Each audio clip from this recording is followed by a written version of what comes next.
Embindini wesavana eseMzantsi Afrika kuhlala umkhombe ozithembileyo obizwa ngokuba nguJabari. UJabari uyakuthanda ukucula, kunjalo nje ucinga ukuba unelona lizwi limnandi kakhulu apha elizweni, kodwa ngelishwa akunjalo.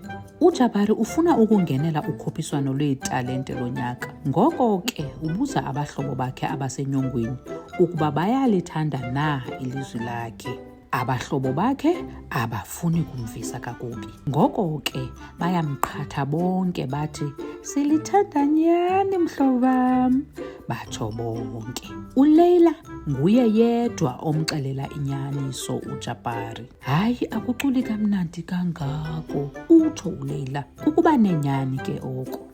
"Unentliziyo embi," utsho uJabari. "Uyacaphuka kakhulu, uyahamba umshiye apho." uJabari ugqiba kwelokuba makangamhoyi uLeila. Ngengomso uma etyhwini ixesha elide kunye nazo zonke ezinye izilwanyana ezifuna ukungenela olu khuphiswano lweetalente.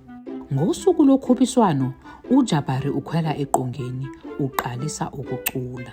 Wonke ubani udikiwe nguloo mculo uyilozayo, basuka bakhwaza, "Yho, hayi bo!" Ezinye izilwanyana zide zimgibisela ngeziqhamo uJabari wabantu. Hayi, ukuba lusizi kwaloo nto. uJabari uyaphela zintloni, uphuma apho ebaleka. Esemgama uLeila uyayibona into eyenzekayo, uyamlandela. "Unyanisile Leila," utsho uJabari. "Andikwazi tu ukucula." "Akunamsebenzi ukuba nento ongakwaziyo ukuyenza," utsho uLeila. "Asinguye wonke ubani okwaziyo ukwenza zonke izinto. Jonga mna, ndiliqhithalagqitha ekudaniseni." "Ewe, unyanisile, uyaqhithala nyhani xa udanisayo," utsho ehleka uJabari. Ngaloo mini uJabari ufunda into yokuba angamthemba uLeila ukuba uyakusoloko ethetha inyaniso.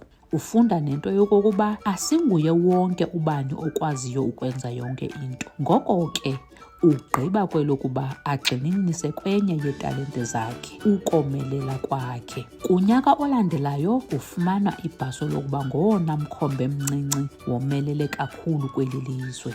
uJabari usahlala ewupraktiza ke kodwa umculo wakhe xa ehlamba. Ngokuya lihamba ixesha uya ecula bhetelana noko.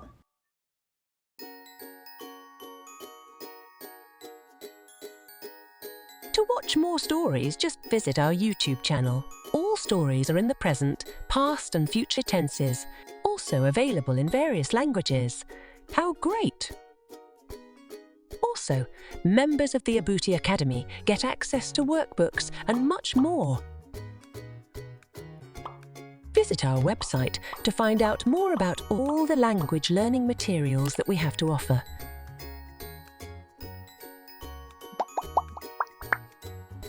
www.abutisyllabus.com